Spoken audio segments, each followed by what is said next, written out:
Hi, today we're going to go over geometric proofs. Proofs are probably the most difficult thing to do in geometry for most students. So I'm going to walk you through step by step what a proof is, how it should look, and we're going to go through it all. So let's look at these slides. So I'm going to move myself out of the way. And it says, proofs is a step-by-step explanation. Basically, it explains what you're doing and it justifies it. That justification is the big importance. You have to justify every step. It uses deductive reasoning to show or prove the statement is true. You want to show that it's true. It uses mathematical properties, postulates, basically the rules. It uses the rules and it sets it up. So there are three different types of proofs. The first type, we don't use as often, but it's a flowchart. It literally looks like a flowchart. If here's something, you can get to the next step by using this rule. Okay, it looks like a flowchart. Another version is a paragraph proof. The paragraph proof takes what the problem is and basically writes out every step in a paragraph form. The one we're going to use the most often, though, is the two-column proof. The two-column proof is just that. It has two columns. One column is the statements. One column, those are the reasons. Okay, so I'm going to come back here, and we're going to talk about just the two-column proof. So first of all, set up a T-chart. It looks like a capital T. So you're going to create that T-chart by creating a capital T, and you're going to put all the true statements on the left. So all the true things are going to be on the left that you for sure know, you know that are true. And over here, the reasons, you have to say, well, why? Why do I know that's true? What rule shows that that is a true fact? So that's what it's going to look like. Geometric proofs have some basic rules. These basic rules work for all proofs, whether it's a two-column proof or not. So when information is provided, you have to say that it's given. So if I give you a certain problem and say, here's what you know, you would say given as the reason. And then to create a step-by-step path, you need to go, here's what I know, this is where I need to get to, and how I'm going to get there with reasons for each one. And every step, of course, has to have a reason. So we're going to do this in a non-traditional way. If I'm going to teach you proofs, I want you to teach you in a way that you can understand it. So we're going to use Uno.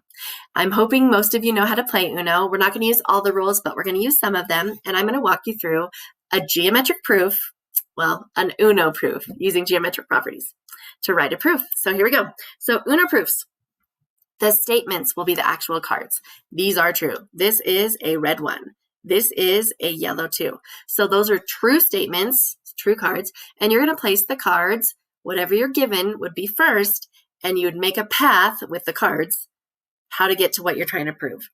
And then the reasons, those are the rules. What rules do you know? And you would put the rules for every card. So for every card you have to have a reason for that card. So if I play a red 5, I better have a reason. Why can I play that red 5? Okay, and you'll see how in a second. So it says rules of the game. First of all, these are the 3 rules we're going to use. That's it. So just these rules. So 1, you can play the same color. So if you have a red 5, you can play a red anything else. So as long as it has the same color, same number or face. So the same number, that's pretty obvious, but the same face, like you could have a draw 2 and play another draw 2 and it's the same face.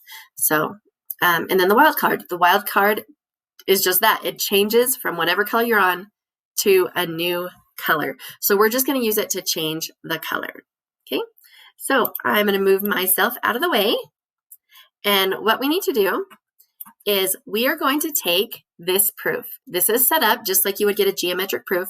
You would be given something and you will be asked to prove something. So if you are given something, you start there. So I'm going to start, this is my hand.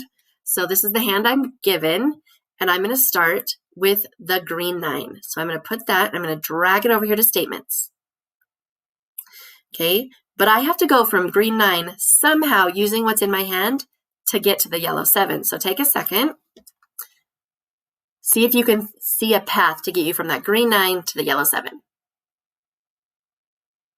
All right, now I'm going to go from green 9. The only other card I can play is the skip, but watch what happens. If I play this green skip, there's nothing I can play after that. So that would be a bad move. So you'd be like, oh, not that one. Okay, so 9. Oh, I have a yellow 9. So if I played the yellow 9, it could go right here. And from the yellow 9, ooh, it's yellow, I could go straight to the 7, yellow 7. And I started with what I was given, and I ended with what I'm trying to prove. Now, that is the first half of a proof. If you stop there, that is not a geometric proof, because you have to have the reasons. So here's the reasons over here, and it says in the rules, copy and paste these rules.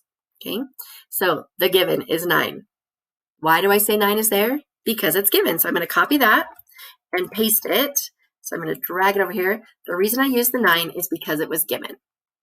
Now, to get from the 9 to the yellow 9, think about what that rule would be. I use the same number. So I'm going to copy this, and I'm going to paste it.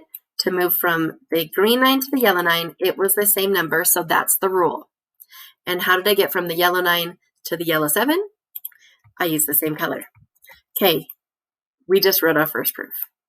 That is a proof, an UNO proof, but it's still a proof. So you're going to pause this video in just a second, and I'm going to have you get onto this exact interactive Google slide, and you are going to write a couple proofs. So you're going to check the proofs out, and you are going to write it at the end of these proofs. You'll have a slide that says this, great job. And now it says, now check the possible answers. I have the answers for you, but you potentially could have a different correct answer. That is also true for geometric proofs. There isn't always one way to write a proof. As long as you have statements and correct reasons on your path, you could actually take multiple different paths on geometric proofs. Good luck on your proofs.